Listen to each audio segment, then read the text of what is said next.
ರಸ್ತೆಯ ಎರಡೂ ಬದಿ ಇರುವ ಪಾದಾಚಾರಿ ರಸ್ತೆಯಲ್ಲಿರುವ ಡಬ್ಬಾ ಅಂಗಡಿಗಳನ್ನು ಬೆಳ್ಳಂಬೆಳಿಗ್ಗೆ ಜೆಸಿಬಿ ಯಂತ್ರಗಳಿಂದ ತೆರವು ಕಾರ್ಯಾಚರಣೆ ನಡೆಯಿತು.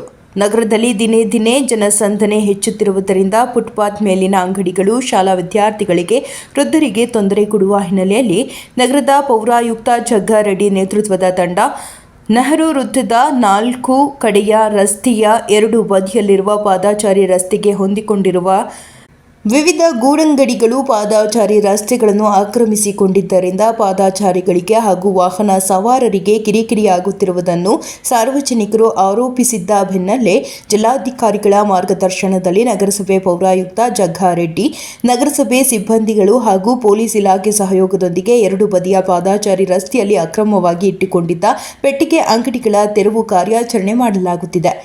ಈ ಬಗ್ಗೆ ಪೌರಾಯುಕ್ತ ಜಗ್ಗಾರೆಡ್ಡಿ ಮಾತನಾಡಿ, ಅಂಗಡಿಯ ಮಾಲೀಕರು ಹೆದರುವ ಅವಶ್ಯಕತೆ ಇಲ್ಲ. ನಿಮ್ಮ ದಿನನಿತ್ಯದ ವ್ಯವಹಾರಕ್ಕೆ ತೊಂದರೆ ಆಗದ ರೀತಿಯಲ್ಲಿ ತಳ್ಳುವ ಗಾಡಿಯ ಮೂಲಕ ವ್ಯವಹರಿಸಿ. ಏಕೆಂದರೆ ಇತ್ತೀಚಿನ ದಿನಗಳಲ್ಲಿ ಫುಟ್ಪಾತ್ ಮೇಲೆ ಶೆಡ್ಡುಗಳನ್ನು ಹಾಕಿಕೊಂಡು ಜನಸಾಮಾನ್ಯರಿಗೆ ತೊಂದರೆ ಆಗುತ್ತಿದ್ದು, ಈ ಹಿನ್ನೆಲೆಯಲ್ಲಿ ಕೆಲವು ಕಾರ್ಯ ಮುಂದುವರಿಸಿದ್ದೇವೆ. ಇನ್ನಾದರೂ ಜನಸಾಮಾನ್ಯರಿಗೆ ತೊಂದರೆ ಆಗದಂತೆ ವ್ಯವಹರಿಸಿಕೊಂಡು ಹೋಗಬೇಕು ಎಂದು ತಿಳಿಸಿದರು. ಇನ್ನು ಈ ಸಂದರ್ಭದಲ್ಲಿ ಆರೋಗ್ಯ ಅಧಿಕಾರಿ ಮಾಲಿಂಗಪ್ಪ, ಆರೋಗ್ಯ ಅಧಿಕಾರಿ ಗೀತಾ, ನರೇಂದ್ರ ಬಾಬು, ಆರೋಗ್ಯ ಅಧಿಕಾರಿ ಗಣೇಶ್, ಪೊಲೀಸ್ ಸಿಬ್ಬಂದಿಗಳು ಸೇರಿದಂತೆ ಅನೇಕರು ಇದ್ದರು. ವರದಿ ಮೌನೇಶಾಚಾರ್, ಚಳ್ಳಕೆರೆ.